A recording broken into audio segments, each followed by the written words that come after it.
வணக்கம் ஃப்ரெண்ட்ஸ். ஐயனார் துணை சீரியலில் இன்னும் எபிசோடில் என்ன நடக்குதுன்னு பார்க்கலாம் வாங்க. சோழன் நே நே அப்படின்னு கூப்பிட்டுக்கிட்டே வர, வாடா சோழா வந்துட்டியா அப்படின்னு வர, இந்தாண்ணே நீ கேட்ட எல்லாத்தையும் நான் வாங்கிட்டேன், கரெக்டாக இருக்கான்னு பார்த்துக்க. பக்கத்து கடையில் எதுவுமே இல்லைண்ணே, ரொம்ப தூரம் தள்ளி போய் தான் வாங்கிட்டு வந்தேன், எல்லாம் உனக்காக தானே அப்படின்னு கடைக்கு போயிட்டு வந்ததுக்கு கதையாக அளந்துட்டு இருக்காரு சோழன். வீட்டில் எல்லாரும் தானே சாப்பிட்றோம், அப்புறம் என்ன அண்ணனுக்காக தான் வாங்கிட்டு வந்தேன்னு சொல்றீங்க?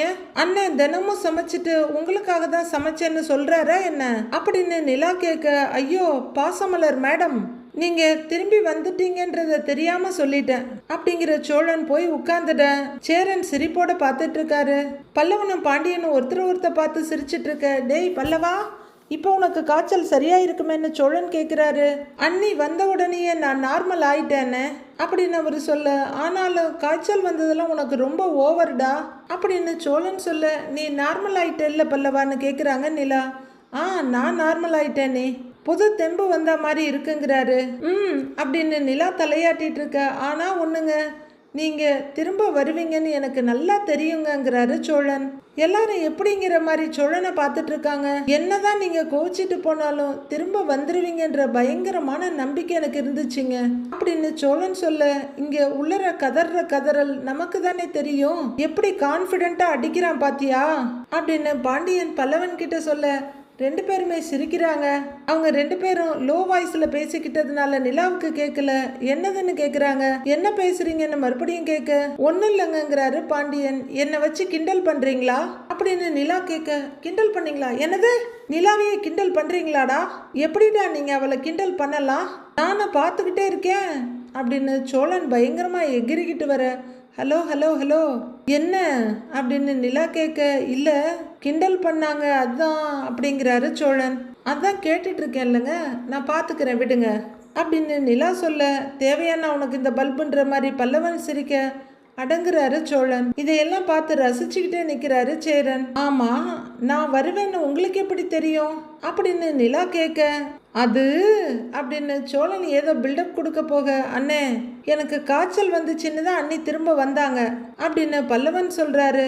அதெல்லாம் ஒன்றும் இல்லடா, உனக்கு காய்ச்சலே அடிக்கலைனாலும் அவங்க இங்கே வந்திருப்பாங்க அப்படின்னு சோழன் சொல்ல, ஐயோ தேவையில்லாத வேலை பார்க்குறானே, எப்படியும் அவன் தலையில் அவனே மண்ணள்ளி கொட்டிக்க போகிறது உறுதி அப்படின்ற மாதிரி சங்கடத்தோட பார்க்குறாரு பாண்டியன். ஐயோ இப்போ இவன் வாயை வச்சுட்டு என்ன பிரச்சனையை உருவாக்க போறான்னு தெரியலையே அப்படின்ற மாதிரி சேரனும் பார்த்துட்டு இருக்காரு. என்னதான் அவங்க கோச்சிட்டு போனாலும் கழுத்துல இருக்க தாலியை அவங்க கழட்டவே இல்லை பாத்தியா, அப்பவே எனக்கு தெரியும்டா இவங்களுக்கும் இந்த வீட்டுக்கும் ஒரு பந்தம் இருக்குன்னு சொல்ல, நிலாவோட கை ஆட்டோமேட்டிக்கா கழுத்துல இருக்க தாலிக்கொடி மேல போய் விழுது. பல்லவன் கொஞ்சம் அதிர்ச்சியா பார்த்துட்டு இருக்க. மத்த ரெண்டு பேரும் ஐயோ இவனுக்கு ஆரம்பிச்சிச்சு 7:30 சனி அப்படிங்கிற மாதிரி பார்த்துட்டு இருக்காங்க. கோவிச்சிட்டு போனவங்க தாலியெல்லாம் எப்பவோ கழட்டி இருக்கலாமே, ஆனா கழட்டல. அப்பவே எனக்கு தெரியும் இவங்க திரும்ப வந்துருவாங்கன்னு அப்படின்னு சோழன் சொல்ல, சுத்தம் சோழி முடிஞ்சதுங்கிற மாதிரி பாண்டியன் பல்லவனை பாக்குறாரு. ஐயோ நிலா என்ன பண்ண போகுதுன்னு தெரியலையே அப்படின்னு கொஞ்சம் சங்கடத்தோட பாக்குறாரு சேரன். நிலா தாலி செயினை வெளியே எடுத்துக்கிட்டு இருக்க, ஏங்க கரெக்டு தானேன்னு கேக்குறாரு சோழன். உங்க கழுத்துல இந்த தாலி இருக்கு, அதுக்காகவாவது இந்த வீட்டுல இருக்கணும்னு உங்களுக்கு தோணி இருக்கும்ல, அதுதான் திரும்ப வந்துட்டீங்க அப்படின்னு சோழன் சொல்ல, அப்படியான்னு நிலா கேக்குறாங்க. ஆமாங்க, நீங்க தாலிய கழட்டாம இருக்கீங்க பாத்தீங்களா, ஐ லைக் தட் அப்படின்னு சோழன் பெருமையா சிரிச்சிட்டு இருக்காரு. நிலா தாலி செயினை எடுத்து பார்த்துட்டு அப்படியே கழட்ட ஆரம்பிக்க வீட்டுல இருக்க எல்லாரும் ரொம்பவே அதிர்ச்சியோட பார்த்துட்டு இருக்காங்க. பாண்டியன் ரொம்பவே சங்கடமா பார்வையை தளிச்சுக்க, நிலா நிதானமா கழுத்துல இருந்து கழட்டி அவங்க முடிய எடுத்து பின்பக்கமா போடுறாங்க. கழுத்துல இருந்த தாலி இப்போ நிலாவோட கையில இருக்கு. அது வரைக்கும் பெருமையில சிரிப்போடு இருந்த சோழன் முகம் அப்படியே இறுகிட்டு இருக்கு. நிலா நிதானமா எந்திரிக்க சோழன் ஆட்டோமேட்டிக்கா மெதுவா எழுந்திருக்கிறாரு. ஷோ வாயை வச்சுட்டு சும்மா இருக்கானா பாரு, இதெல்லாம் தேவையா அப்படின்னு பாண்டியன் சங்கடத்தோட பாத்துக்கிட்டு இருக்காரு. நிலா மெதுவா ஒரு பக்கத்துல வந்து, இந்தாங்க, என்ன இருந்தாலும் தாலி உங்க வீட்டோட இதுதானே, பத்திரமா வச்சுக்கோங்க அப்படின்னு நீட்ட. சோழன் என்ன பண்றதுன்னு தெரியாம அவங்க அண்ணனை பாக்குறாரு. அப்படின்னு நிலா நீட்டிட்டு இருக்க சோழன் அப்படியே நிக்க, அவரோட ரைட் ஹேண்டை பிடிச்சி அதுல தாலி செயினை வச்சிடுறாங்க நிலா. அதிகபட்ச அதிர்ச்சியில இருக்கவரு, ஏங்க என்னங்க சொன்னோடனே பொசுக்குன்னு கழட்டி கொடுத்துட்டீங்க அப்படின்னு கேட்க, இதை வச்சுதானே இவ்வளவு நேரம் லெக்சர் அடிச்சீங்க, நீங்க சொல்ற ரீசனுக்காக எல்லாம் நான் ஒன்னும் இந்த தாலியை போட்டுக்கல. என் கழுத்துல டிசைனா ஒரு செயின் மாதிரி இருந்துச்சு, நானும் அதோட கான்சியஸே இல்லாம தான் இத்தனை நாளா கழுத்துல போட்டுட்டு இருந்தேன். இனிமே நீங்களே இதை வச்சுக்கோங்க அப்படின்னு நிலா சொல்ல சோழனோட முகம் பேயறிஞ்ச மாதிரி ஆயிடுது. அப்புறம் அது கோல்டு, பத்திரமா வச்சுக்கோங்க, அங்க இங்க என்ன போட்டு தொலைச்சிடாதீங்க சரியா அப்படின்னு சொல்லிட்டு நிலா பின்பக்கம் போக அண்ணின்னு கூப்பிடுறாரு பல்லவன். என்ன பல்லவா அப்படின்னு நிலா கேட்க, வெளியில பாத்ரூம் இன்னொரு 10-15 நாளையில கட்டிடுவோம், இப்போதைக்கு இதை அட்ஜஸ்ட் பண்ணிக்கோங்கிறாரு. ஓகேடா பல்லவாங்கிறாங்க நிலா. டென்ஷன் ஆகுற சோழன், ஏய் அவ தாலியை கழட்டி கையில வச்சுட்டு போறா, உனக்கு இப்போ பாத்ரூமை பத்தி பேசுறதா ரொம்ப முக்கியமாடா அப்படின்னு சோழன் கத்த. டேய் ஏண்டா சோழா, உன் வாயை வச்சுக்கிட்டு நீ சும்மாவே இருக்க மாட்டியா அப்படின்னு சேரன் கேட்க, அப்படியே அப்பாவியா பாக்குறாரு அண்ணனை. அப்படி கேளுன்னு அவங்க பாட்டுக்கு இருந்தாங்க, நீதான் தாலி அது இதுன்னு பேசி இப்ப கழட்டி கொடுத்துட்டாங்கல்ல, பத்திரமா வச்சுக்கோங்கிறாரு பாண்டியன். டேய் அவ இப்படி கழட்டி கொடுப்பான்னு நான் எதிர்பார்க்கவே இல்லடா அப்படிங்கிற சோழன் பரிதாபமா அந்த தாலி செயினையே பாக்குறாரு. எல்லாரும் அவரையே பார்த்துட்டு இருக்க, ஒருவேளை இப்படி இருக்குமோ? அவ சொன்ன விஷயத்த நீ கவனிச்சியா? தாலிய கொடுக்கும்போது பத்திரமா வச்சுக்கோன்னு சொல்லி கொடுத்தா அப்படின்னா என்ன அர்த்தம்? திரும்ப இதை வாங்கிக்குவான்னு தானே அர்த்தங்கிறாரு சோழன். அப்படிலாம் இல்ல, தங்க செயின் வித்து கித்து தொலைச்சிட போற, இது ஒன்னது இல்ல உங்க அம்மாவது, பத்திரமா வச்சுக்கோன்னு சொல்லிட்டு போறாங்க அப்படின்னு பாண்டியன் சொல்ல, ஏய் இதெல்லாம் அவ சொல்லவே இல்லையே, நீ எதுக்கு தேவையில்லாம பில்டப் பண்ணிட்டு இருக்கங்கிறாரு சோழன். அவங்க அந்த அர்த்தத்துல தான் சொன்னாங்க, நம்பனா நம்ப நம்பாட்டி போங்கிறாரு பாண்டியன். ஆனா ஒண்ணுடா, இது நம்பர் 1 துரோகி குடும்பம்டா, உங்க யாருக்குமே என்ன பத்தி ஒரு துளி கூட கவலை இல்லைல்ல. அவ தாலிய கழட்டி என் கையில கொடுத்துட்டு போறா, யாராவது ஒருத்தராவது தடுத்தீங்களா? அப்படியே நிக்கிறீங்க அப்படின்னு சோழன் கேட்க, பாண்டியனும் சேரன் அமைதியா இருக்க. ஆனா அண்ணே நானும் கூட பயந்துட்டேனேங்கிறாரு பல்லவன். வாடா வாடா வாடா வாடா பல்லவா, நீ ஒருத்தன் தாண்டா என்ன பத்தி யோசிச்சிருக்கேன்னு பெருமையா சொல்றாரு சோழன். அது இல்லைன்னே, எங்க நீ பேசுனதை கேட்டு மறுபடியும் கோவிச்சுட்டு போயிடுவாங்களோன்னு நிஜமாவே பயந்துட்டேனே. நல்ல வேலை அவங்க அப்படி எதுவும் பண்ணலன்னு பல்லவன் சொல்ல பயங்கரமா பல்பு வாங்குற சோழன், அதானே உனக்கு அன்னை வாழ்க்கைய பத்தியெல்லாம் என்னடா கவலை, உனக்கு தான் என் மேல அக்கறை இல்லைன்னு பார்த்தா வீட்டுல மூத்தவனா இருக்கியன்னு உனக்கும் என் மேல அக்கறை இல்லையா? இப்படி நட்டு வச்ச மரம் மாதிரி நின்றுட்டு இருக்க அப்படின்னு சோழன் கேட்க, என்னடா செய்ய முடியுங்கிறாரு சேரன். உன்னால ஒண்ணுமே செய்ய முடியாதுல்ல, போய் இட்லி சுடு போ அப்படின்னு சேரனை திட்டிட்டு இருக்காரு சோழன். ஏய் நீ வீணா வாய விட்டுட்டு இப்ப எல்லாரையும் திட்டிட்டு இருக்கங்கிறாரு பாண்டியன். ஏய் அவ இப்படி தாலிய கழட்டி கொடுத்துட்டு போனதை நினைச்சு நான் எவ்வளவு ஃபீல் பண்ணிட்டு இருப்பேன்னு உங்க யாருக்காவது புரியுதாடாங்கிறாரு சோழன். நீ வாய வச்சுட்டு சும்மா இருந்திருந்தா இப்படி எல்லாம் நடந்திருக்குமா அப்படின்னு பாண்டியன் கேட்க, அப்படிங்கிறாரு பல்லவன். என்னையவே குறை சொல்லுடா, ஆனா எனக்காக இங்க யாரும் யோசிச்சு அவகிட்ட போய் எதுவும் சொல்லிடாதீங்க அப்படிங்கிற சோழன் ரொம்பவே கடுப்பாயி பட்டு பட்டுன்னு சொடக்கு போட்டு எழுதி வச்சுக்கோங்க, சீக்கிரம் இந்த தாலியை என் கழுத்துல போடுங்கன்னு அவளே என்கிட்ட வந்து கேக்குற நாள் வரும், அன்னைக்கு பாத்துக்கிறேன்டா உங்க எல்லாரையும் அப்படின்னு வீராவேசமா சபதம் போட்டுட்டு வெளியில வர்றாரு. வாசப்படிக்கு வந்ததுக்கு அப்புறம் ரொம்பவே ஃபீலிங்கோட அந்த தாலியை உயர்த்தி பாக்குறாரு. கொஞ்சம் முன்னாடி நிலா அசால்ட்டா கழுத்துல இருந்து அதை கழட்டினது, அவர் கையில கொண்டு வந்து கொடுத்தது, இது எல்லாமே ஞாபகத்துக்கு வருது. தாலியை கழட்டி கொடுத்துட்டா எல்லாமே முடிஞ்சு போச்சுன்னு அர்த்தமா? உன் கழுத்துல தாலி ஏறுற வரலும் இது ஏன் கழுத்துல இருக்கட்டும் அப்படின்னு புதுமை ஆனா மாறுற சோழன் அதை தன்னோட கழுத்துல போட்டுட்டு போறாரு. இப்பெல்லாம் சோழனோட பாசறை பாண்டியனோட ஒர்க் ஷாப்பா தான் இருக்கு. அங்க ஒரு சேர்ல படுத்துக்கிட்டே அவர் யோசிச்சுட்டு இருக்க, பாண்டியன் வேலை பார்த்துட்டு இருக்காரு. ஏதாவது உருப்படியான வேலை இருந்தா ஆகும், ஒரு வேலையும் இல்லாம வெட்டியா தலைக்கடியில கைய கொடுத்து மல்லாக்கப்படுத்து வானத்தை பார்த்துட்டு இருக்காரு சோழன். அவர் மைண்ட்ல நிலா சொன்னதுதான் ஞாபகம் வருது. நீங்க சொன்ன காரணத்துக்காகலாம் நான் இந்த தாலியை கழுத்துல போட்டிருக்கல, ஏதோ புது டிசைன் செயின் மாதிரி இருந்தது, இது தாலிங்கிற கான்சியஸே இல்லாம தான் நான் இவ்வளவு நாளா போட்டுக்கிட்டு இருந்தேன் அப்படின்னு சொன்னது ஞாபகத்துக்கு வர, ச்சே இப்படி பண்ணிட்டாலேடா அப்படின்னு அவரு நெத்திய தேய்ச்சிக்கிட்டு படுத்திருக்க. மறுபடியும் நிலா தாலியை கழட்டி கொண்டு வந்து அவர் கையில வச்சதே தான் மைண்ட்ல ஓடுது. எப்படி இப்படி பண்ணலான்னு அவரு வாய் திறந்து சொல்லிட்டு இருக்க. இதை கேட்டுட்டு இருக்க கண்ணன், அண்ணே நானும் வந்ததுலேருந்து பார்த்துக்கிட்டே தான் இருக்கேன், இதையே சொல்லிட்டு இருக்கிற, அப்படி என்னதான் ஆச்சுன்னு கேட்குறாரு. டேய் தாலியை சட்டுன்னு கழட்டி கொடுத்துட்டாடா அப்படின்னு சோழன் சொல்ல, யாருன்னு கேட்குறாரு கண்ணன். வேற யாரு, என் பொண்டாட்டி தான் அப்படின்னு சோழன் சொல்ல, ஓ அப்படின்னு அசால்ட்டா சொல்றாரு கண்ணன். என்ன ஓ, ஏண்டா தாலியை போய் ஒரு பொண்டாட்டி கழட்டி வைக்கலாமாடா, என் மனசு எவ்வளோ கஷ்டப்படும் தெரியுமா அப்படின்னு சோழன் ரொம்ப ஃபீல் பண்ணிட்டு இருக்க. அண்ணே என்னண்ணே ஆச்சுன்னு பாண்டியன் கிட்ட கேட்குறாரு கண்ணன். கண்டுக்காதடா, விடுடா, கொஞ்ச நேரத்துக்கு புலம்புவான், அப்புறம் எல்லாம் சரியாயிடும் அப்படின்னு பாண்டியன் ரொம்ப கேஷுவலாக சொல்ல, அப்போ சரிங்கிறாரு கண்ணன். நீ வேலையை பாரு அப்படின்னு சொல்ல கண்ணன் வேலையை பார்க்க போயிடுறாரு. சே, நம்ம புலம்புல கேட்க கூட ஆள் இல்லையே அப்படின்னு உட்கார்ந்துருக்க சோழன் மனசுல மறுபடியும் நிலா தாலியை கலட்டினது தான் வருது. மறுபடியும் காலில் அடிச்சுக்கிறவரு, சே என்னை இப்படி புலம்ப விட்டுட்டாலே அப்படின்னு மறுபடியும் பழைய பொசிஷன்லயே படுத்துக்கிறாரு. அப்போ ஜிங்கு ஜிங்குன்னு வர்ற வானதி மேடம் சோழனை பார்த்தோன்னே அப்படியே ஃபியூஸ் போடுங்கிற பல்பு மாதிரி ஆயிடுறாங்க. ஓ அண்ணன் இங்கே தான் இருக்காரா, இது தெரியாம இங்க வந்துட்டேனே அப்படின்னு வானதி சொல்ல, வானதியையும் சோழனையும் மாறி மாறி பாக்குறாரு பாண்டியன். என்ன அதிசயமா இருக்கு, நான் இருக்கத பார்த்தா ஓ அண்ணன் துரத்துவாரு, இப்ப அமைதியா இருக்காரு அப்படின்னு வானதி கேட்க, பாவம் அவரே ரொம்ப துயரத்துல இருக்காருங்கிறாரு கண்ணன். ஓ இருக்கட்டும் அப்படிங்கிற வானதி பாண்டியனை பார்த்து வழிய ஆரம்பிக்க, அப்படின்னு பார்த்துட்டு இருக்காரு சோழன். வானதி பாண்டியனை பார்த்துக்கிட்டு அவர் பக்கத்துல வந்து உட்காந்துக்கிறாங்க.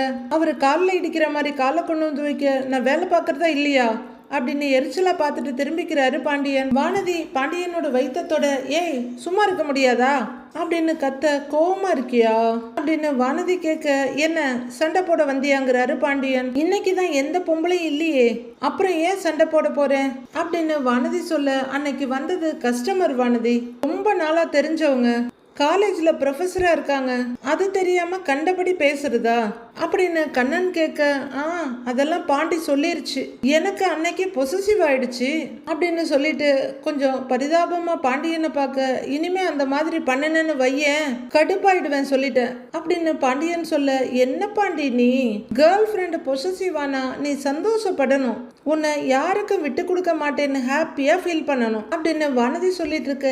ஏன் வானதி, பாண்டியன் அப்படிலாம் பேசலாமா, அவரை போய் இந்த மாதிரி விஷயத்துல சந்தேகப்படலாமா அப்படின்னு கண்ணன் கேட்க, இல்ல கண்ணா, சும்மா சோழன் அண்ணன் மாதிரி படப்படன்னு பேசுறவங்கள கூட சந்தேகப்படாம இருக்கலாம் அப்படின்னு சொல்ல, என்ன இவன் நம்ம பேரை இழுக்கிறான்ற மாதிரி சோழன் திரும்பி பார்க்கறாரு.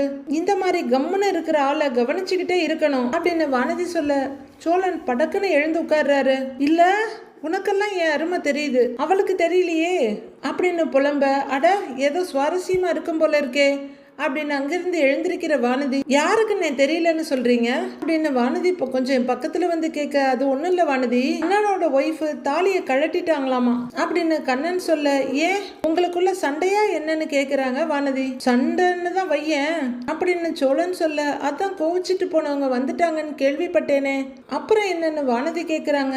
எங்க வீட்டு கதையை மட்டும் எப்படிதான் தெரிஞ்சுக்குவியோ அப்படின்னு பாண்டியன் சொல்ல, இரு பாண்டி, நாங்க தான் பேசிட்டு இருக்கோம்ல, நீங்க சொல்லுங்கன்னு என்ன விஷயம்னு கேக்குறாங்க வானதி. நீ சொன்னது கரெக்ட் தான், அவ திரும்ப வீட்டுக்கு வந்துட்டா, ஆனா சட்டுன்னு ஒரு சண்டையில தாலியை கழட்டி கொடுத்துட்டாங்கிறாரு சோழன். அதுக்கு எதுக்கு நான் இவ்வளோ ஃபீல் பண்றீங்க அப்படின்னு வானதி கேட்க, தாலிமா தாலி, நான் எவ்வளவு ஆசையா அவ கழுத்துல கட்டி இருப்பேன், அதை கழட்டி கொடுத்தா என்ன அர்த்தம், ஏதோ என்ன வேண்டான்னு சொன்ன மாதிரில இருக்கு அப்படின்னு சோழன் கேக்குறாரு. சண்டையில இதெல்லாம் சகஜம்னாங்கிறாங்க வானதி. சகஜமா அப்படின்னு கேட்க, ஆமாங்கிறாங்க வானதி. எனக்கு எப்படி வலிக்குது தெரியுமா, அவ கழுத்துல தாலி இல்லாம பார்க்கவே ஒரு மாதிரியா இருக்கு, எங்களுக்கு கல்யாணம் ஆயிடுச்சுன்னு சொல்றதுக்கு இருந்த ஒரே சாட்சி அந்த தாலி தான், அதையும் அவ கழட்டிட்டா, இப்ப வேற என்ன சாட்சி இருக்கு சொல்லு அப்படின்னு சோழன் சொல்ல, என்ன சாட்சின்னு கேட்டா என்னன்னே சொல்றது, கல்யாணம் பண்ணிக்கிட்டீங்க, இதுக்கு மேல வேற என்ன சாட்சி வேணும், இப்ப நானும் பாண்டியன் தான் லவ் பண்றோம், எங்க லவ்வுக்கு என்ன சாட்சி இருக்கு, இதெல்லாம் ஒரு நம்பிக்கையில தான் ஓடுதுங்கிறாங்க வானதி. உங்களுக்கெல்லாம் கல்யாணம் ஆக இன்னும் 4 இருக்கு, ஆனா எனக்கு அப்படியா, கல்யாணம் ஆயிடுச்சு, கல்யாணம் ஆகி இத்தனை நாளையில அவ தாலியை கழட்டினதே இல்ல, இன்னைக்கு திடீர்னு ஒரு சின்ன சண்டை, டக்குன்னு தாலியை கழட்டி கொடுத்துட்டா, எனக்கு கஷ்டமா இருக்காதாங்கிறாரு சோழன். ஐய, நீங்க என்ன இவ்வளோ ஃபீல் பண்றீங்க, இப்பெல்லாம் யாருமே தாலியே போடுறதில்ல, இதான் தண்டியில தாலி செஞ்சு போடுறீங்க, அதெல்லாம் தினமும் போட்டுட்டு இருக்க முடியுமா, ஏன் சித்தி பொண்ணெல்லாம் ஃபங்க்ஷன் அன்னைக்கு மட்டும்தான் தாலியே போடுறா, இவ்வளவு ஏன் எங்க அம்மாவே தூங்கும்போது குத்துதுன்னு தாலியை கழட்டி கண்ணாடியில் மாட்டிடுவாங்க அப்படின்னு வானதி சொல்ல கொஞ்சம் நம்பிக்கையோட அப்படியா சொல்றேன்னு கேட்குறாரு சோழன். ஆமாண்ணே அப்படின்னு வானதி சொல்ல அப்ப தாலிக்கு பின்னாடி சென்டிமெண்டெல்லாம் எதுவும் இல்லையான்னு கேட்குறாரு சோழன். அதெல்லாம் ஒன்றும் இல்லைண்ணே. ஆமாம் அதென்ன உங்களுக்குள்ள அப்படி என்ன சண்டை அப்படின்னு வானதி கேட்க அதெல்லாம் உங்ககிட்ட சொல்ல முடியாதுங்கிறாரு சோழன். சரி உங்க சண்டை தீர்ந்து அவங்க தாலியை திரும்ப அவங்க கழுத்துல போட்டுக்கிட்டு சந்தோஷமா வாழ நான் ஒரு வழி சொல்லவான்னு கேக்குறாங்க வானதி. எதை தின்னா பித்தம் தெளியும்னு அலையிற சோழன் சொல்லுங்கிறாரு. இனிமே வானதி கடைக்கு வரும்போது அவளை அவமானப்படுத்த கூடாதுன்னு திட்டக்கூடாது, அவளை மரியாதையா நடத்தணும். இதெல்லாம் பண்ணினீங்கன்னா உங்க ஹஸ்பண்ட் அண்ட் ஒய்ஃப் ரிலேஷன்ஷிப் ஸ்ட்ராங்கா இருக்கும். என்ன பண்றீங்களா அப்படின்னு வானதி கேட்க ஆஹா சூப்பர் தான், எப்படி காரியம் சாதிச்சுக்க பார்க்குறா பாரு அப்படின்னு பாண்டியன் பார்க்க அச்சி போ அப்படிங்கிறாரு சோழன். நீ ஏதோ பெருசா சொல்ல போறேன்னு நினைச்சா இதை சொல்லதான் இவ்வளோ பெரிய பிட்ட போட்டியா? இங்க மனுஷன் கஷ்டம் புரியாம பேசிக்கிட்டு அப்படின்னு சோழன் கோவத்துல கத்திட்டு சலிப்புல முடிக்க பாண்டியன் நம்மட்டு சிரிப்பு சிரிச்சிட்டு இருக்காரு. இப்படி பேசினா வேற எப்படி நடத்துவாங்களாம்? தாலியை கழட்டி தான் கொடுப்பாங்க. இன்னைக்காவது தாலியை கழட்டி கொடுத்தாங்க, நாளைக்கெல்லாம் தாலியை கழட்டி மூஞ்சில வீச போறாங்க அப்படின்னு வானதி சொல்ல சோழனுக்கு ரொம்ப கோவம் வந்துடுது. ஏய் வாய் மூடு, என்ன ஓவரா பேசிட்டு இருக்கிற அப்படின்னு அவரு கத்த பாண்டியன் பதட்டமா பாக்குறாரு. நான் ஏன் வாய மூடணும், நான் இதுக்கு வாய மூடணும் அப்படின்னு வானதி கத்த சோழனும் வானதியும் பயங்கரமா சண்டை போட்டுக்கிறாங்க. கண்ணன் என்னடா இதுன்னு பாத்துக்கிட்டு இருக்க, பாண்டியனும் அவரும் சேர்ந்து 2 பேருக்கு நடுப்புற எப்படியாவது தீர்த்து வைக்கலான்னு பார்த்தா சண்டை பயங்கரமா போயிட்டு இருக்கு. ஒரு கட்டத்துல வெறுத்து போற பாண்டியன் டேய் இருங்கடா இருங்கன்றேன்ல இருங்கன்னு ஒரு கத்த 2 பேரும் கொஞ்சம் அமைதியாகிறாங்க. சண்டை வேணாண்டா, எல்லா இடத்துலயும் சண்டையை சமாதானம் பண்ணி என்னால முடியல அப்படின்னு பாண்டியன் சொல்ல நீ வா பாண்டி நம்ம போய் டீ குடிச்சிட்டு வரலாம் அப்படின்னு வானதி கூப்பிட ஏய் எனக்கு வேலை இருக்கு அப்படிங்கிறாரு பாண்டியன். வேலை எப்பவும் தான் இருக்கு, டீ குடிச்சிட்டு வேலையை பாரு வா, வேலை என்ன ஓடியா போகுது வா அப்படின்னு பாண்டியனோட கையை பிடிச்சி இழுத்துக்கிட்டே போறாங்க வானதி. ஏய் கையை விடு, நிறைய வேலை இருக்குன்னு சொன்னேன் அப்படிங்கிறாரு பாண்டியன். அட பேசாம வான்னு சொல்றேன்ல அப்படின்னு விடாப்படியா இழுத்துட்டு போறாங்க வானதி. இத எரிச்சலோட பார்த்துட்டு இருக்க சோழன் என்ன தவிர எல்லாரும் சந்தோஷமா இருக்கீங்கடா அப்படின்னு மறுபடியும் ஃபீலிங்குள்ள போயிடுறாரு. இங்க நிலாவோட ஆபீஸ்ல மீட்டிங் நடந்துட்டு இருக்கு. கான்ஃபரன்ஸ்ல ராகவ் ஈன்னு சிரிச்சுட்டு உட்காந்து மத்தவங்க ஒப்பீனியனை கேட்டுட்டு இருக்காரு. என்னடா கான்ஃபரன்ஸ் ஹால்ல மீட்டிங்னு கூப்பிட்டுட்டு வந்து எல்லாரையும் உட்கார வச்சிருக்கானு பாக்குறீங்களா, எல்லாரையும் அப்ரிஷியேட் பண்ணதா அப்படின்னு ராகவ் சொல்ல எல்லாரும் ராகவையே பார்த்துட்டு இருக்காங்க. இது வரைக்கும் நமக்கு வந்த ப்ராஜெக்ட்ஸ் எல்லாத்தையும் நம்ம சக்சஸ்ஃபுல்லா பண்ணி கொடுத்துருக்கோம். இந்த சக்சஸ் முழுக்க முழுக்க உங்க எல்லாரோட ஹார்ட் ஒர்க் அண்ட் டெடிகேஷனால தான் நடந்தது. அதுக்காக எல்லாருக்குமே ஒரு ரவுண்ட் ஆஃப் அப்ளாஸ் அப்படின்னு ராகவ் சொல்ல எல்லாரும் கிளாப் பண்றாங்க. நிலா உங்க டிசைன்ஸை வந்து முருகன் காட்டினாரு. ஆக்சுவலி ஐ வாஸ் இம்ப்ரெஸ்ட், ரொம்ப இன்ட்ரெஸ்டிங்கா இருந்தது உங்க டிசைன் அப்படின்னு ராகவ் சொல்ல நிலா சந்தோஷமா பக்கத்துல பார்த்துட்டு தேங்க்யூங்கிறாங்க. ஆக்சுவலி இன்னும் இவங்க தனியா ப்ராஜெக்ட் ஒர்க் பண்ணல அப்படின்னு ராகவ் கேட்க இல்ல சார்ங்கிறாங்க திவ்யா. ஆல்ரைட் நிலா, ஒரு இண்டிபெண்டன்ட் வில்லாவுக்கு ஒரு கஸ்டமர் இன்டீரியர் டிசைன் கேட்டிருக்காங்க. You start work on that project, டீடைல்ஸை முருகன் ஷேர் பண்ணிருங்க அப்படின்னு ராகவ் சொல்ல ஓ ஷியோருங்கிறாரு அவரு. நிலா கொஞ்சம் எக்ஸைட்டடா கண்டிப்பா ராகவ்னு சொல்ல ஷியோருங்கிறாரு அவரு. நிலா தேங்க்யூங்கிறாங்க. ஆல்ரைட் கைஸ், அப்புறம் ஒரு முக்கியமான விஷயம், அது என்னன்னா அடுத்து நாம பண்ண போற ப்ராஜெக்ட் ஹெரிட்டேஜ் ஹவுசஸை பற்றி ஒரு ரிசர்ச் ப்ராஜெக்ட் பண்ண போகிறோம். முதல்ல இந்த சிட்டியில் இருக்க பழமையான வீடெல்லாம் கண்டுபிடிச்சி அந்த வீட்டோட ஸ்ட்ரக்சர், குவாலிட்டி, வின் ப்ராஜெக்ட்னு எல்லா டேட்டாஸும் கலெக்ட் பண்ணணும். ஸோ உங்களுக்கு ஏதாவது பழமையான வீடுகள் தெரியும்னா ஃபீல் ஃப்ரீ டு டாக் அப்படின்னு ராகவ் சொல்ல எல்லாருமே யோசிக்கிறாங்க. இது நம்ம கம்பெனிக்கு ரொம்ப முக்கியமான ப்ராஜெக்ட். ஸோ உங்க எல்லாருடைய இன்வால்மெண்ட்டையும் நான் இதுல எதிர்பார்க்கிறேன். மேபி உங்க ஆன்செஸ்டர்ஸ் வீடு வழி வழியா இந்த வீட்டில் தான் 100 வருஷமா இருக்கும். இந்த வீட்டை இடிச்சு கட்ட மனசு இல்லாம அப்படியே வாழ்ந்துட்டு இருக்கோம்னு சொல்ற நிறைய வீடுகள் சென்னையில இருக்கு. அப்படி ஏதாவது வீடு தெரிஞ்சதுன்னா சஜஸ்ட் மீங்கிறாரு ராகவ். நிலா யோசிக்கிறாங்க. அவங்க மைண்ட்ல சோழன் சொன்ன வேர்டு ஞாபகம் வருது. நான் தான் சொல்றேன்ல இது ஹெரிட்டேஜ் வீடுன்னு. நல்ல ஸ்ட்ராங்கான பில்டிங்கு. இப்ப கட்டின வீடு கூட 25 வருஷம் தாண்டாதுங்க. ஆனா இதெல்லாம் இன்னும் 100 வருஷம் தாங்கும்னு சொல்றாங்க.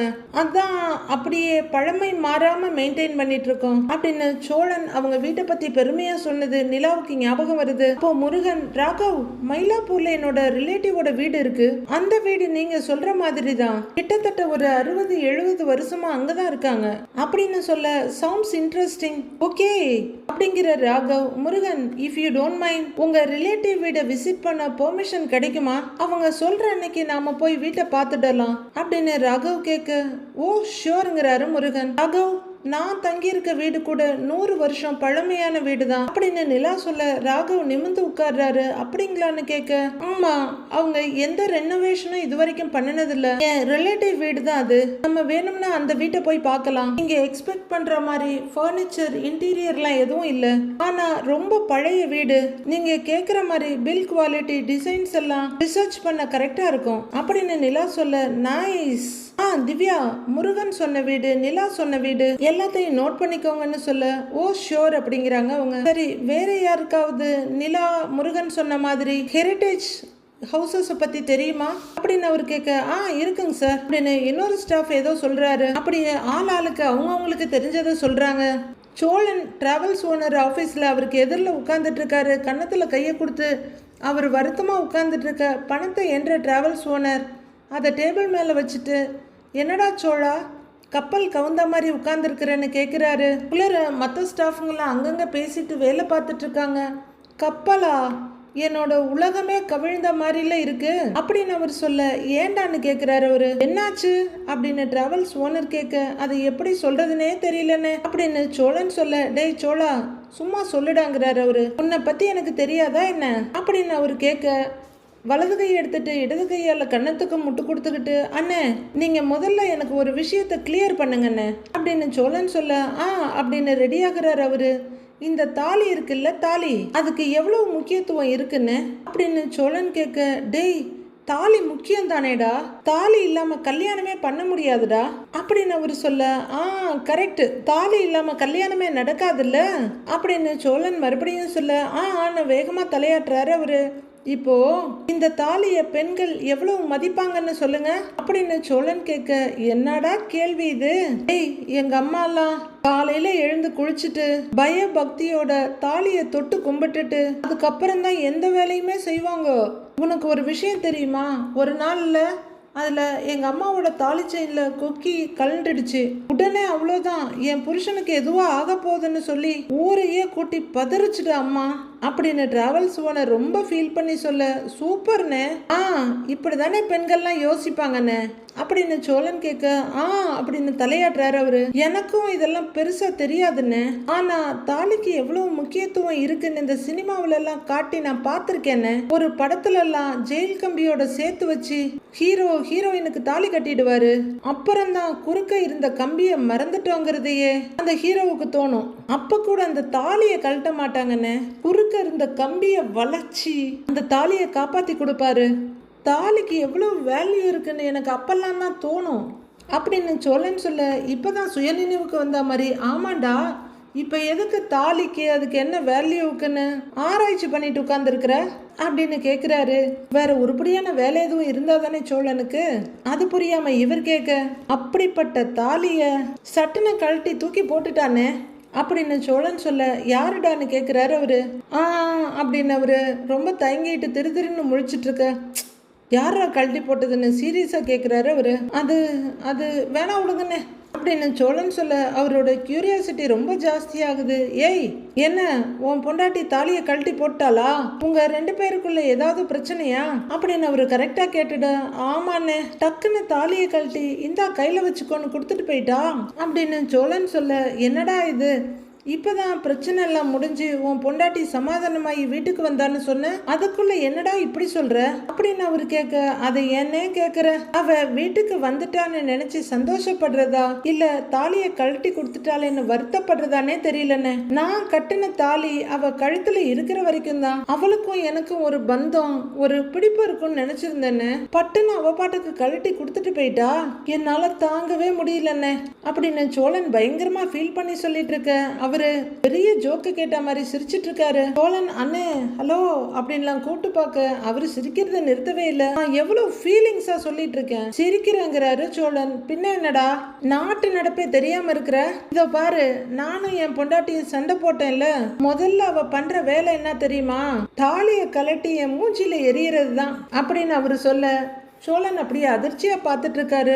ஆமாண்டா அப்படின்னு அவர் மறுபடியும் சொல்ல, என்னன்னு இப்பதான் உங்க அம்மா தாலி செயின்ல கொக்கி கலண்டதுக்கு அழுதாங்க, ஊரை கூட்டினாங்கன்னு சொன்னீங்க அப்படின்னு சோழன் கேக்குறாரு. டேய், அதெல்லாம் எங்க அம்மா ஆயா காலத்து கதைடா, இப்பெல்லாம் அப்படி கிடையவே கிடையாதுடா அப்படின்னு அவரு சொல்ல, ஓ அப்படின்னு குழப்பமா பாக்குறாரு சோழன்.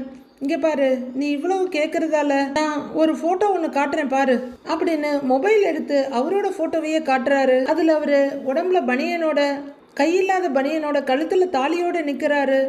போட்டிருக்கீங்களா அப்படின்ற மாதிரி சோழன் ஜாடையா கேட்க, ஆமா அப்படின்னு காலரை நகர்த்தி காமிக்கிறாரு. சோழன் ரொம்பவே அதிர்ச்சியோட பார்த்துட்டு, என்னன்னு நீங்க உங்க கழுத்துல தாலியை போட்டுட்டு செல்ஃபி எடுத்து வச்சிருக்கீங்க அப்படின்னு கேட்க, அதை ஸ்வைப் பண்ணிட்டு, அட போடா, பின்ன எப்ப பார்த்தாலும் சண்டை வந்துச்சுன்னா கழட்டி கழட்டி என் மூஞ்சிலேயே போட்டுறா, தங்கம் விற்கிற விலைக்கு அது எங்கன்னா தொலைஞ்சிருச்சுன்னு வச்சுக்கோ, அதான் பாதுகாப்பா இருக்கட்டுமேன்னு சொல்லி நானே என் கழுத்துல போட்டுக்கினேன். அப்புறம் தாண்டா ஒரு செல்ஃபி எடுத்து அவளுக்கு அனுப்பிச்சேன் அப்படின்னு அவரு சொல்லிட்டு இருக்க கதை கேட்கிற சுவாரஸ்யத்தோட ஆன்னு கேட்டுட்டு இருக்காரு சோழன். அதை பார்த்துட்டு அவ அப்படியே சிரிச்சு சமாதானம் ஆகி சேர்ந்துட்டோம் அப்படின்னு அவரு சொல்ல யோசிக்கிற சோழன், நிஜமாதான் சொல்றீங்களேன்னு கேக்குறாரு. தாலியை அப்படிலாம் கழட்டுவாங்களான்னு கேக்குறாரு அவரு. டேய், நீ எந்த காலத்துல இருக்கிறடா? இந்த பாரு, முன்ன மாதிரி தாலியை தொட்டு கும்பிட்டுட்டு நாளை தொடங்குனதெல்லாம் இப்ப கிடையவே கிடையாது. இதெல்லாம் எங்க அம்மா காலத்தோட போயிடுச்சுடா. இப்ப கூட நீ ரோட்ல போய் பாரு, எத்தனை பேர் தாலி கட்டிட்டு போறாங்கன்னு. டேய், இப்பெல்லாம் கல்யாணம் ஆன பொண்ணுங்கெல்லாம் இல்ல, அதுங்கெல்லாம் ஜீன்ஸ் டாப்ஸ்ன்னு போட்டு சென்ட் அடிச்சிட்டு வேலைக்கு போறாங்க. இதுல தாலியெல்லாம் யாரா போட்டுட்டு இருக்கிறா அப்படின்னு அவரு சொல்ல, அப்ப இந்த சினிமாவில எல்லாம் காட்டுறாங்களே அதுன்னு கேக்குறாரு சோழன். சோழா, அதெல்லாம் சினிமாவில மட்டும் தாண்டா இருக்கும். பாவப்பட்ட ஆம்பளைங்க எதை செய்யணும்னு ஆசைப்படுறாங்களோ அதுக்காக நம்ம ஆறுதலுக்காக அதெல்லாம் காட்டுறதுடா. ஆனால நிஜ வாழ்க்கையில் அப்படிலாம் கிடையவே கிடையாது அப்படின்னு அவரு சொல்ல சோழனுக்கு எதை நம்புறது எதை விடுறதுன்னு ஒரே குழப்பமா இருக்கு. அவரு அதே குழப்பத்தோட நெகத்தை கடிச்சிட்டு இருக்க, உனக்கு இன்னும் நம்பிக்கை வரல அப்படின்னு கேக்குற ஓனர் கொஞ்சம் இருன்னு சொல்லிட்டு, ஏமா மல்லி இங்க வாமான்னு கூப்பிடுறாரு. இதோங்க சார் அப்படின்னு அவங்க வர்றாங்க. ஏமா ஜோதி இங்க வான்னு கூப்பிடுறாரு. ஆபீஸ்ல வேலை செஞ்சுட்டு இருந்த 2 லேடிஸும் வர்றாங்க. சொல்லுங்க சார்னு 2 பேரும் வந்து நிக்க, உங்களுக்கு கல்யாணம் ஆகி எத்தனை வருஷம் ஆகுதுமான்னு கேக்குறாரு அவரு. இதுல ஒரு லேடி 8 வருஷம் ஆகுதுங்க சார்ங்கிறாங்க. தாலி எங்கம்மா, கழுத்துல போட்டுக்கின்னு இருக்கியா அப்படின்னு அவரு கேட்க, தாலியா? அவனே தாலிய கட்டினா, அவனே அந்த தாலிய அடகம் வச்சுட்டான், அப்புறம் எங்க இருந்து சார் தாலி எல்லாம் போடுறது அப்படின்னு அந்த மல்லிகா சொல்ல சிரிக்கிற ஓனர், அது சரி, ஏமா நீயாவது தாலிய போட்டுக்கின்னு இருக்கியான்னு ஜோதிகிட்ட கேக்குறாரு. சோழனும் ரொம்ப ஆர்வமா பார்க்க, போட்டிருக்கேங்க சாருங்கிறாங்க அவங்க. எப்பவுமே கழட்டாம போட்டுக்கினே இருப்பியாமா அப்படின்னு அவரு கேட்க, சேச்சா வீட்டுக்கு போனதும் கழட்டி வச்சிருவேன், வெளியே எங்கேயாவது மாடர்ன் ட்ரெஸ் போட்டுட்டு போனா அதுக்கெல்லாம் தாலி செட் ஆகாதுல்ல, அதனால போட மாட்டேங்க சார், அப்பெல்லாம் கழட்டி வச்சுட்டு தான் போவேன் அப்படின்னு ஜோதி சொல்றாங்க. நயன்தாரா கல்யாணம் முடிஞ்ச கையோட மஞ்சக்கயிறோட ஹனிமூன் போனதையும், கீர்த்தி சுரேஷ் செம மாடர்ன் ட்ரெஸ்ல மஞ்சக்கயிறோட சுத்தினதையும் பார்த்துட்டு இருந்த சோழனுக்கு இதெல்லாம் ரொம்பவே குழப்பமாவும் அதிர்ச்சியாவும் இருக்கு. சரிம்மா நீங்க போங்கன்னு அவரு சொல்ல, சரிங்க சார் நான் அவங்க இடத்துக்கு போறாங்க. கொஞ்சம் தெளிவாகிற சோழன், ஓ நான் தான் தேவையில்லாம வருத்தப்பட்டுட்டேனோ, அப்ப தாலி யாரும் போடுறதே இல்லையா அப்படின்னு கேட்க, பின்ன ஏய் இப்ப இந்த சினிமா நடிகைங்க சில பேர் இருக்காங்கல்ல, ஊரையே கூட்டி கல்யாணம் பண்றாங்க, ஆனா கல்யாணம் ஆனதுக்கு அப்புறம் அந்த நடிகைங்க கழுத்துல தாலிய பாத்துருக்கிறியா அப்படின்னு அவரு கேட்க, உதட்டு பிதுக்குறாரு சோழன். டேய், வெறும் கழுத்தாதான்டா போய்கின்னு இருக்காங்க, கேட்டா அதான் ஸ்டைல்னு சொல்லிக்கிறாங்க, அவ்வளோதான்டா அப்படின்னு அவரு சோழனுக்கு பெருசா புரிய வைக்க ட்ரை பண்றாரு. அப்போ இந்த தாலி சென்டிமெண்ட்லாம் எதுவும் இல்லையான்னு அப்படின்னு சோழன் கேட்க, அப்படிங்கிறாரு அவரு. நான் கூட அவ தாலியை கழட்டினதும் ஏதோ என்னையே கழட்டி தூக்கி எறிஞ்ச மாதிரி ஃபீல் பண்ணிட்டு உட்கார்ந்துருந்தேன்னுங்கிறாரு சோழன். சோழா இதோ பாரு, இப்பெல்லாம் கல்யாணம் ஆன பொம்பளைங்கல்ல பாதிக்கு மேல இந்த தாலி மெட்டி இதெல்லாம் போடுறதே கிடையாதுடா, ஆனா அதுக்கோசரம் அவங்க புருஷனை தூக்கி போட்டாங்கன்னு அர்த்தம் இல்லடா, உன் பொண்டாட்டி அப்படியே கொஞ்சம் மாடர்னா இருக்கிறதுனால இப்படி யோசிச்சிருப்பா, அவ்வளவு தாண்டாங்கிறாரு அவரு. சோழன் கொஞ்சம் தெளிஞ்சும் தெரியாமலும் அங்கிருந்து கிளம்பி ரோட்ல வந்து நிக்கிறாரு. நம்ம ஆள் வர்ற டைம் ஆச்சு, இன்னும் ஆளுக்கானமேனு ரோட்டை பார்த்துட்டு நிக்கிறாரு. அப்போ ஒரு ரோட்டு கார்னர்ல இருந்து நிலா திரும்பி வர சோழன் பார்த்துட்டு வர்றா அப்படின்னு சொல்லிக்கிட்டு நிலாவுக்கு எதிரில் அவர் நடந்து போக நிலா நிமிந்து கூட பார்க்காம நடந்து போயிட்டு இருக்காங்க. என்ன இவ பார்க்காமலே போயிட்டா அப்படின்னு சோழன் யூட்டர்ன் போட்டு நிலா பின்னாடியே போயிட்டு இருக்காரு. அப்படியே கூட நடக்கிறவரு அவங்க முன்னாடி சாவியை போட நிலா டக்குன்னு நிக்கிறாங்க. இவர் குனிஞ்சு எடுத்துக்கிட்டு அப்பதான் நிலாவை பார்க்குற மாதிரி, அட நீங்களா, நீங்க என்னங்க இந்த பக்கம்? ஓ, உங்க ஆபீஸ் இந்த பக்கம் தான் இல்ல, மறந்தே போச்சுங்க. ஆபீஸ் போயிட்டாங்க வர்றீங்க, அதுக்குள்ள ஈவினிங் ஆயிடுச்சா? டைமே பார்க்கலங்க.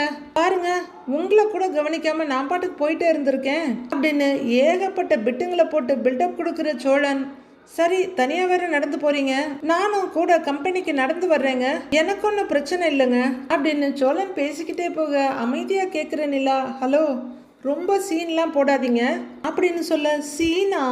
என்ன பார்த்தா சீன் போடுற மாதிரி அங்க இருக்கு, இல்ல உங்ககிட்ட பேசணும்னு இப்படி குறுக்க மறுக்க நடந்துட்டு இருக்க மாதிரி இருக்கா? அப்படிலாம் இல்லவே இல்லைங்க அப்படின்னு சரியான தருதலையா நின்று பேசிட்டு இருக்காரு சோழன். ஆக்சுவலி நானே உங்ககிட்ட பேசலான்னு தான் இருந்தேன் அப்படின்னு நிலா சொல்ல, ரொம்பவே சந்தோஷத்தோட உணர்ச்சி வசப்படுற சோழன், எங்கிட்டயா என்னங்க பேசணும், எதுவா இருந்தாலும் சொல்லுங்க பேசலாங்கிறாரு. வீட்டுல பேச முடியாது, வேற எங்கேயாவது தான் பேசணும்னு நினைச்சுக்கிட்டு இருந்தேன், நீங்களே வந்து மாட்டிக்கிட்டீங்க அப்படின்னு நிலா சொல்ல, ஐயோ என்ன பேச போறான்னு தெரியலையேன்னு முழிக்கிறாரு சோழன். இங்கேயே எங்கேயாவது உட்காந்து பேசலாமாங்கிறாங்க நிலா. சமாளிச்சுக்கிட்டு கண்டிப்பாங்க தாராளமா பேசலாம் அப்படின்னு சோழன் சொல்ல, ஆமா நீங்க வேலையா தானே போய்கிட்டு இருந்தீங்க, என்ன கூட கவனிக்கலன்னு சொன்னீங்களே, பரவாயில்லையான்னு நிலா கேட்க, அதெல்லாம் அப்புறம் பாத்துக்கலாங்க, நாம பேசலாங்கிறாரு சோழன். ஏங்க வேலை இருந்தா பாருங்க, நாம அப்புறம் கூட பேசிக்கலாங்கிறாங்க நிலா. வேலை எல்லாம் ஒண்ணுமே இல்லைங்க, லைசன்ஸே இல்ல, அப்புறம் எப்படிங்க வேலை, நாம பேசலாம் அப்படின்னு சோழன் சொல்ல, சரி வாங்கன்னு நிலா நடக்க ஆரம்பிக்கிறாங்க. ஏதோ பெருசா சாதிச்சிட்ட மாதிரி எஸ் அப்படின்னு முழங்கையை கீழே பண்ணிட்டு சோழனும் போறாரு. ஒரு ரெஸ்டாரண்ட்டை போய் உட்கார்ந்து ரெண்டு பேரும் ஆளுக்கு ஒரு கிளாஸ்ல வாட்டர்மெலன் ஜூஸ் கலக்கிட்டு இருக்காங்க ஸ்ட்ரா போட்டு. சோழன் அவரோட கனவுலகத்துல மிதந்துட்டு இருக்காரு. புரிஞ்சு போச்சு, தாலிய தெரியாம கழட்டிட்டேன், திரும்ப கொடுத்துருங்கன்னு கேட்க போறேன், அதானே கேளுன்ட்டு உட்கார்ந்துருக்காரு சோழன் மனசுக்குள்ள. நிலா தயங்கிட்டே உட்கார்ந்துருக்க, ஏங்க ஏதோ பேசணும்னு சொன்னீங்க, அமைதியாவே இருக்கீங்கன்னு வாயை புடுங்குறாரு. நான் ஒன்னு கேட்டா கொடுப்பீங்களா அப்படின்னு நிலா சொல்ல, தாலி தானே கேட்க போறேன், கேளு அப்படின்னு மனசுக்குள்ள நினைச்சுக்கிறவரு, ஏங்க என்னங்க நீங்க எதுனாலும் கேளுங்க அப்படின்னு சோழன் சிரிச்சுக்கிட்டே சொல்ல, எனக்கு டிவோர்ஸ் வேணுங்க அப்படின்னு சொல்ல, அப்படியே அதிர்ந்து போய் பாக்குறாரு சோழன். அவரோட கனவு மாளிகை சரன்னு தரமட்டமாயிடுது. சுதாரிச்சுக்கிட்டு, இல்ல புரியலங்கிறாரு. உங்களுக்கு கண்டிப்பா இது ஷாக்கா இருக்காது, நாம ஏற்கனவே இதெல்லாம் பேசினது தானே, நாம டிவோர்ஸ் கேட்டு அட்வொகேட் எல்லாம் போய் பார்த்துருக்கோமே அப்படின்னு நிலா சொல்ல, ஏங்க அந்த முயற்சியை தான் நம்ம அப்பவே கைவிட்டுட்டோமேங்க அப்படின்னு சோழன் சொல்ல, அப்ப நம்ம கிட்ட ஐடி ப்ரூஃப்ஸ் எதுவுமே இல்லை, அதான் ஒன்றும் பண்ண முடியல அப்படின்னு நிலா சொல்ல, ஏங்க ஐடி ப்ரூஃப் இருக்குங்கிறதுக்காகலாம் உடனே டிவோர்ஸ் பண்ணணும்னு ஏதாவது இருக்கா என்ன அப்படின்னு சோழன் கேட்க, இல்லைங்க நடந்துட்டு இருக்க எல்லா விஷயத்தையும் பார்த்தா எனக்கு இந்த முடிவு சரியா இருக்கும்னு தோணுது அப்படின்னு நிலா சொல்ல, அப்படி என்னங்க பெருசா நடந்துருச்சு அப்படின்னு சோழன் கேட்கிறாரு. ஆமா நீங்க என்ன இவ்வளவு ஷாக்கா கேள்வி கேக்குறீங்க, நமக்கு என்ன நிஜமாவா கல்யாணம் ஆச்சு, நம்மளை பொறுத்த வரைக்கும் இது கல்யாணமே கிடையாது, அப்புறம் எதுக்கு டிவோர்ஸ் வாங்க இவ்வளவு யோசிக்கிறீங்க அப்படின்னு கடையில கத்திரிக்காய் வாங்குற மாதிரி சொல்லிட்டு இருக்காங்க நிலா. அந்த கல்யாணத்தை நிறுத்துறதுக்காக வேற வழியே இல்லாம இந்த கல்யாணத்தை பண்ணிக்கிட்டோம், இப்ப கூட அது எனக்கு பெரிய கில்ட்டா தான் இருக்கு, எனக்கு ஹெல்ப் பண்ண வந்து நீங்க இதுல வீணா மாட்டிக்கிட்டீங்களேன்னு எனக்கும் உறுத்தல் இருந்துகிட்டே தான் இருக்கு. இது ஒரு பொய் கல்யாணம்னு உங்களுக்கும் எனக்கும் தெரியும், ஆனா சட்டப்படி நாம ஹஸ்பண்ட் அண்ட் ஒய்ஃப், அந்த ஒரு கனெக்ஷன் இருக்கிறதுனால தான் நீங்க அன்னைக்கு என்கிட்ட அப்படி நடந்துக்கிட்டீங்க அப்படின்னு நிலா சொல்ல, ஷோ ஏங்க அப்படியெல்லாம் இல்லைங்க, அன்னைக்கு நானாவே இல்லை, நான் பண்ணினது பெரிய தப்பு தான், இன்னும் எத்தனை முறை வேணும்னாலும் நான் உங்ககிட்ட மன்னிப்பு கேட்குறேங்க அப்படின்னு சோழன் வெறுத்து போய் சொல்ல, நான் அதுக்காக சொல்லலைங்க, இதுதான் சரியா இருக்கணும்னு எனக்கு தோணுது, இன்னைக்கு தாலியை கழட்டிட்டேன், அதே மாதிரி லீகலா நமக்குள்ள ஒன்றும் இல்லைன்னு நாமளே நமக்கு சொல்லிப்போம், அதான் ரெண்டு பேருக்குமே சேஃப், எனக்கு உங்க மேல எந்த விருப்பமும் இல்ல, உங்களுக்கும் இல்லைன்னு எனக்கு தெரியும், அப்புறம் டிவோர்ஸ் பண்ண ஏன் இவ்வளவு யோசிக்கணும், நாம டிவோர்ஸ் பண்ணிட்டா நானும் இந்த வீட்டுல கொஞ்சம் ஃப்ரீயா இருப்பேன், உங்க வேலையை நீங்க பாத்துக்கலாம், இத பத்தி தான் உங்ககிட்ட பேசலாம்னு நினைச்சேன், போய் அட்வொகேட்டை பார்க்கலாமா அப்படின்னு நிலா கேட்க சோழன் அப்படியே இடிஞ்சு போய் உட்கார்ந்துருக்காரு. ஏங்க உங்களை தான் கேட்குறேன் அப்படின்னு நிலா கேட்க மனசு ஒரு மாதிரி தடுமாற்றத்திலிருந்து வெளியே கொண்டு வந்து போலாங்க, அதான் சொல்லிட்டீங்களே போலாம் அப்படின்னு சோழன் சொல்ல அப்படின்னு சிரிக்கிறாங்க நிலா. என்ன பண்ணனாலும் கடைசியில டிவோர்ஸ்னு தான் வந்து நிக்கிறா. இவளை எனக்கு பிடிச்சிருக்குன்னு இவளுக்கு நிஜமாவே தெரியலையா, இல்ல தெரியாத மாதிரி நடிக்கிறாளா? ச்சே, என்ன வாழ்க்கடா இது அப்படின்னு சோழன் நொந்து போய் உட்கார்ந்துருக்க நிலா ஸ்ட்ராவால கலக்கி ஜாலியா வாட்டர்மெலான் ஜூஸை குடிச்சிட்டு இருக்காங்க. இதெல்லாம் என்ன கான்செப்ட்னே தெரியல. கல்யாணத்துல வேற நிஜ கல்யாணம், பொய் கல்யாணம், ஊருக்காக ஒரு கல்யாணம், தனக்குன்னு ஒரு கல்யாணம், எத்தனை கல்யாணம்னு எதுவுமே தெரிய மாட்டேங்குது. கல்யாணத்துக்கு புதுசா அர்த்தம் சொல்லிட்டு இருக்காங்க. அடுத்து என்ன நடக்க போகுதுன்னு பொறுத்திருந்து பார்க்கலாம் ஃப்ரெண்ட்ஸ்.